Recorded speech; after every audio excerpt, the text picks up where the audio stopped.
Hello दोस्तों, स्वागत है आप सभी का। आज हम बात करेंगे दिलवालों की दिल्ली यानी दिल्ली कैपिटल्स की। ठीक है, उससे पहले मैं एक रिक्वेस्ट करना चाहता हूं आपसे कि अगर आपको ये वीडियो पसंद आए तो प्लीज़ इसे बिना लाइक किए मत जाइएगा। अगर नहीं पसंद आता है तो भी कोई दिक्कत नहीं है, आप हमें कमेंट बॉक्स में जाकर के ये बता सकते हैं कि क्या चीज़ आपको नहीं पसंद आ रही है। उसके अकॉर्डिंग हम अपने कंटेंट को और अच्छा इंप्रूव करने की पूरी कोशिश करेंगे। तो प्लीज़ अगर पसंद आए तो लाइक कीजिए, ना पसंद आए तो आप कमेंट करके जाइए। मैं आपसे बिल्कुल नहीं कहूँगा कि आप मुझे सब्सक्राइब करिए या लाइक करके जाइए। आप कमेंट करके हमें बताइए कि हमारी क्या खराबी है, हम उसको अच्छा करेंगे। और अगर अच्छा कर रहे हैं तो आप हमें प्लीज़ सपोर्ट करिए लाइक, शेयर और सब्सक्राइब के माध्यम से। चलिए, बहुत ज़्यादा आपका समय न व्यर्थ करते हुए हम शुरुआत करते हैं। दिल्ली कैपिटल्स की अगर हम बात करें तो इस साल उन्होंने जो मिनी ऑक्शन हुआ है उसमें 19.5 करोड़ रुपए में 9 प्लेयर्स को खरीदा था, जिसमें उनकी सबसे बड़ी जो खरीद रही है वो हैरी ब्रूक रहे हैं। 4 करोड़ में उनको खरीदा था। और इसके अलावा जॉय रिचर्डसन को उन्होंने 5 करोड़ में खरीदा था। इसके अलावा कुछ भारत के ही डोमेस्टिक प्लेयर्स हैं, उनके ऊपर भी इन्वेस्ट किया। तो कहीं ना कहीं देखा जाए तो एक अच्छा परचेज रहा। लेकिन सबसे बड़ा झटका उनको तब लगा जब वो हैरी ब्रूक जो रहे हैं वो आईपीएल से रूल आउट हो गए हैं। वो बहुत बड़ा झटका था क्योंकि बहुत अच्छे प्लेयर हैं हैरी ब्रूक। और सभी आप सभी जानते हैं इंग्लैंड से आते हैं, जिस तरह का खेल है उनका, तो उस हिसाब से वो बहुत शानदार प्रदर्शन करते हैं। पिछला अगर 2 सीजन की बात की जाए तो दिल्ली कैपिटल्स का जो परफॉर्मेंस रहा है वो उतना अच्छा नहीं रहा, अप टू द मार्क नहीं रहा है। और पिछला जो सीजन है वो डेविड वार्नर की कप्तानी में खेला गया था और जो दिल्ली कैपिटल्स की टीम है वो 9वें स्थान पर रही है। तो आप समझ सकते हैं किस तरह का प्रदर्शन रहा है। इस साल अब ऋषभ पंत की वापसी हो रही है। अब देखते हैं वो कप्तानी करेंगे या नहीं करेंगे, ये एक सवाल है।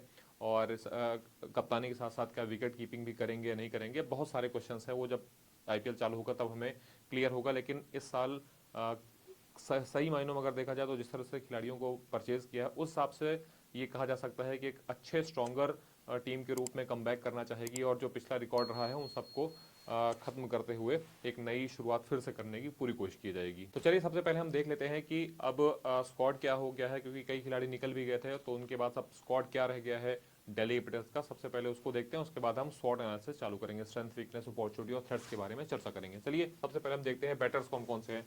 बैटर्स में अगर बात करें तो डेविड वार्नर है, इसके अलावा पृथ्वी शॉ है, स्वस्तिक चिकारा है। स्वस्तिक चिकारा ने अभी यूपी T20 लीग हुई थी तो उसमें काफी शानदार प्रदर्शन देखने को मिला था स्वस्तिक चिकारा के बल्ले से, इसीलिए उनको खरीदा गया है। इसके अलावा यश धुल है। तो 4 आप मेन बैटर्स लेकर के चलिए, ठीक है। इसके बाद हम देखते हैं विकेट कीपर्स। विकेट कीपर की तो भरमार लगी हुई है। जैसे कि हमने बात की थी कि ऋषभ पंत जो कप्तान है वो आपसी जो कप्तान थे अभी अब कप्तानी करेंगे या नहीं करेंगे, ये थोड़ा सा क्वेश्चन मार्क है इस पे। ऋषभ पंत वापसी कर रहे हैं। अभिषेक पोरेल और इसके अलावा कुमार कुशाग्र बहुत अच्छे प्लेयर हैं, इनको भी काफ़ी पैसे देकर के खरीदा गया है। और रिकी हुई है, शे होप है, ट्रिस्टन स्टब्स हैं। तो ये आपके विकेट कीपर्स हैं इतने सारे, ठीक है। अब इसके बाद देखते हैं हम ऑलराउंडर्स को। ऑलराउंडर्स में अक्षर पटेल हैं और इसके बाद जेक फ्रेजर मैकग्रग हैं। यही वो खिलाड़ी हैं जो कि जो माफ़ कीजिएगा हैरी ब्रूक जो रहे हैं उनकी जगह पे आए हैं रिप्लेसमेंट के तौर पर। ये ऑस्ट्रेलिया से खेलते हैं। अब देखते हैं कि किस कैसा प्रदर्शन करते हैं। ऑस्ट्रेलिया में तो हालांकि अच्छा प्रदर्शन रहा है उनका और इसीलिए उनको रिप्लेस किया गया है। इसके अलावा ललित यादव है, मिचेल मार्श है, आप जानते ही हैं इनको, किसी भी पर्चा का मोहताज नहीं है ये। इसके अलावा सुमित कुमार है। तो ये अपने ऑलराउंडर्स हो गए। अब इसके अलावा बॉलर्स की बात करें, एनरिक नोकिया है, ईशांत शर्मा है, जॉय रिचर्डसन है, खलील अहमद है, कुलदीप यादव है, मुकेश कुमार है, प्रवीण दुबे हैं, रसिकदार है और विकी ओसवाल हैं। तो ये आपके बॉलर्स हो गए, ठीक है। चलिए, ठीक है। अब हम बात करते हैं यहाँ से कि सबसे पहले बात करते हैं कि दिल्ली कैपिटल्स की जी स्ट्रेंथ क्या है, ठीक है। स्ट्रेंथ में अगर बात करें तो इनका जो एक्सेप्शनल टॉप ऑर्डर है, शानदार टॉप ऑर्डर, ये कहीं ना कहीं उनके लिए बहुत अच्छी बात है। और इस तरह से अगर आप देखेंगे तो डेविड वार्नर के साथ पृथ्वी शॉ स्टार्ट करते हुए नजर आएंगे। कई सारे स्टैट्स भी हैं, हालांकि स्टैट्स याद नहीं रहते हैं, इसलिए हम लिखते हैं और लिख के उसको आपके सामने प्रस्तुत करने की पूरी कोशिश करते हैं, ठीक है। जैसा आप देख सकते हैं काफ़ी चीज़ इसमें लिखी है। ऑब्वियस सी बात है कि डेविड वार्नर जो पृथ्वी शॉ है वो स्टार्ट करेंगे और दिल्ली कैपिटल जो है कहीं ना कहीं आप ये कह सकते हैं कि उनके ऊपर भरोसा जताएगी। हालांकि परफॉर्मेंस वैसा अप टू दिमाग नहीं रहा है, थोड़ा पृथ्वी शॉ का भी ये सीजन कुछ अच्छा नहीं रहा है। उसके अलावा मुझे लगता है कि जो फ्रेंचाइजी है इनके ऊपर, जो टीम मैनेजमेंट है वो इनके ऊपर भरोसा जताएगा, ठीक है। अगर परफॉर्मेंस देखा जाए तो इंग्लैंड के 2023 वनडे वर्ल्ड कप में बल्ले से अच्छा परफॉर्म करते हुए दिखे थे, ठीक है। ये आपके किसकी बात, पृथ्वी शॉ की बात है।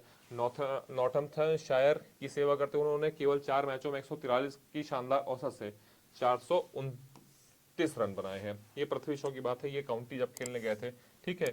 समरसेट के खिलाफ उन्होंने केवल 135 गेंदों में 244 रन की ऐतिहासिक पारी खेली थी। तो कुछ अच्छे आंकड़े भी रहे हैं काउंटी क्रिकेट में पृथ्वी शॉ के। अगर वैसा कुछ फॉर्म यहाँ पर लेकर के चल देंगे तो बहुत बहुत अच्छी बात रहेगी। वहीं अगर डेविड वॉर्नर की बात करें तो 2023 आईपीएल सीजन में वो दमदार नहीं दिखे थे। उनका हालिया प्रदर्शन दिल्ली कैपिटल्स के फैंस के लिए थोड़ा अच्छा संकेत है। जिस तरह से अभी वो खेल रहे हैं ऑस्ट्रेलिया के लिए, जिस तरह से प्रदर्शन किया उन्होंने हाल फिलहाल में, वो एक अच्छे संकेत है। उससे आप ये कह सकते हैं कि जो दिल्ली कैपिटल्स है, जो उसके फैंस हैं, वो थोड़ा खुश हो सकते हैं। उन्होंने अगर आप देखेंगे बल्ले से 11 मैच में 48 की शानदार औसत के साथ 535 रनों का योगदान दिया, ठीक है।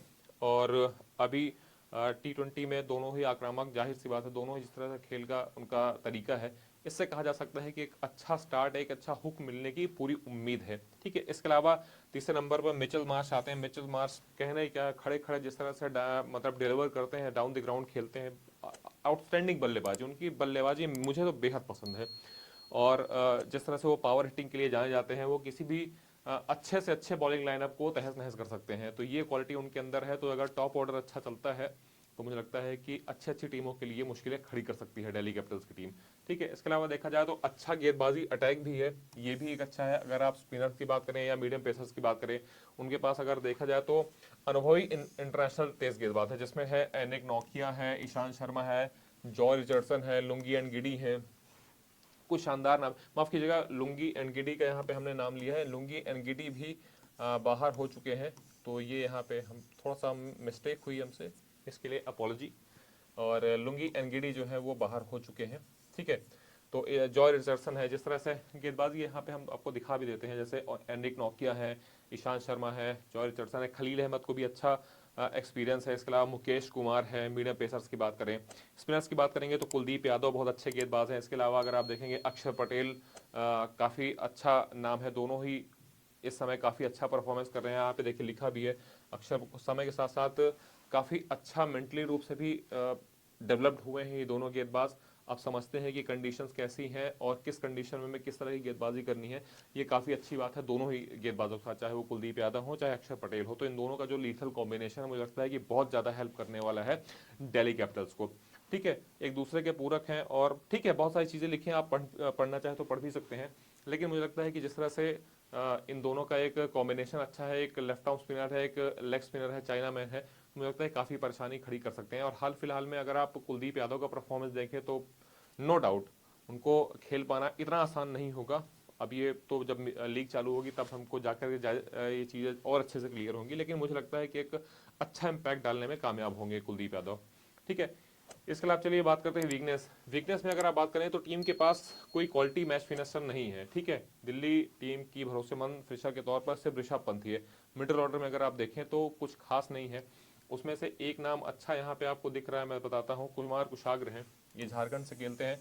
इनके ऊपर काफ़ी वो रहेगा, दारोमदार रहेगा। एक आपके पास खिलाड़ी शे होप हैं, क्रिस्टन सब्स्ट हैं, ठीक है। लेकिन डिपेंड करता है कि किनको इनको जो टीम है वो खिलाती है, ये सबसे बड़ी बात है, ठीक है। विकेट कीपर्स ऑलराउंडर्स में अगर आप देखें तो ये भी एक बहुत अच्छे बल्लेबाज हैं।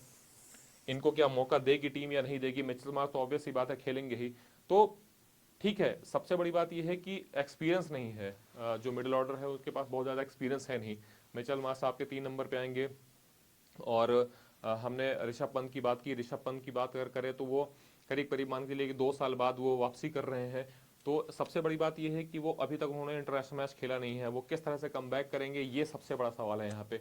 और कम बैक करते भी हैं तो क्या उस तरह का परफॉर्मेंस देंगे जिस नाम के लिए वो जाने जाते हैं, जिससे नाम को जस्टिफाई हमेशा करते आए हैं, तो क्या वो उस तरह का प्रदर्शन हमें देखने को मिलेगा उनकी तरफ से या नहीं मिलेगा, ये सबसे बड़ा सवाल है। इसीलिए हम कह रहे हैं कि जो उनका जो मैच फिनिशर है बीच में, जो अगर आप बात करेंगे तो मुझे लगता है कि थोड़ा सा दिक्कत वाली बात है। और ये इससे कहीं ना कहीं निकलना होगा दिल्ली कैपिटल्स को। इसके बारे में प्लानिंग अच्छे से बनानी पड़ेगी, ठीक है। चलिए वीकनेस की बात करते हैं अपॉर्चुनिटी की। पृथ्वी शॉ के पास, जैसे हमने कहा था कि पृथ्वी शॉ काफ़ी दिनों से अगर आप देखेंगे कि इंटरनेशनल क्रिकेट से भी बाहर है और हाल फिलहाल में उतना ज़्यादा अच्छा परफॉर्मेंस आपको देखने को नहीं मिला था, चाहे T20 रहा हो या इसके अलावा विजय हजारे ट्रॉफी हमने देखी है, तो उतना कुछ खास परफॉर्मेंस नहीं रहा है। और इसमें भी आप रणजी ट्रॉफी में भी देखेंगे तो वैसा कुछ खास प्रदर्शन नहीं रहा है। तो उनके लिए एक अच्छा होगा में दिल्ली कैपिटल्स ने उनको जो अभी मेगा नीलामी होनी थी उस पर उन्होंने रिटेन किया था। तो देखिए फ्रेंचाइजी है वो, उनके ऊपर जो ट्रस्ट है वो दिखा रही है, अब उस अनुरूप उनको प्रदर्शन करना है, ये बड़ी बात है।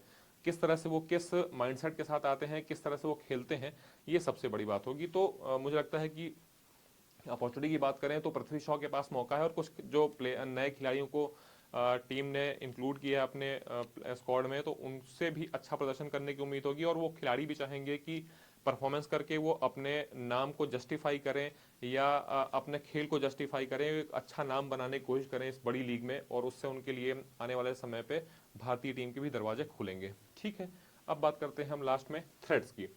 बहुत सारे खिलाड़ी चोटिल हैं, मतलब इंजरी प्रोन प्लेयर्स हैं इनके पास, ये सबसे बड़ी समस्या है। ठीक है, अभी कैपिटल्स के पास एंड्रिक नोकिया, जाय रिचर्डसन, ईशांत शर्मा, फिर यहाँ पे लुंगी एनगिडिया है, इसको कट कर देते हैं।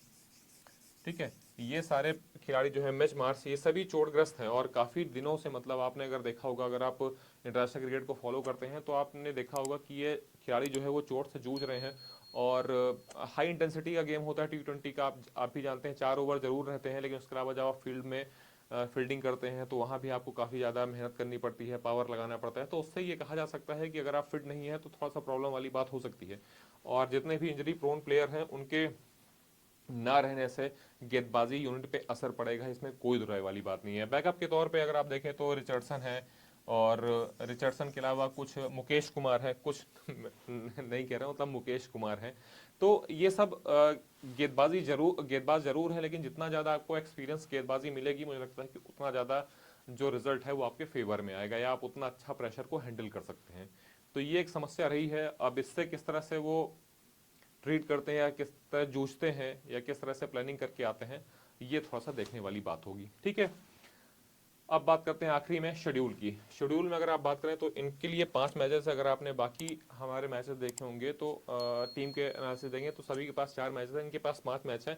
बाकी एक चीज़ और बताता हूँ, हमने बाकी जो वीडियोज़ बनाए हैं इनके लिए, क्या कहते हैं, शॉर्ट एनालिसिस किए हैं, अगर आपने अभी तक वो नहीं देखे हैं तो यहाँ पे आई बटन में आपको प्ले लिस्ट मिल जाएगी, आप जा करके हमारे बाकी वीडियोस भी चेकआउट कर सकते हैं, वहां से भी आपको अच्छी जानकारियां मिलेगी। ठीक है, इनका देख लेते हैं। सबसे पहले ओपोनेंट कौन कौन सी है। पंजाब 23 तारीख को मैच होगा, ठीक है, मोहाली में होगा, घर से बाहर होगा।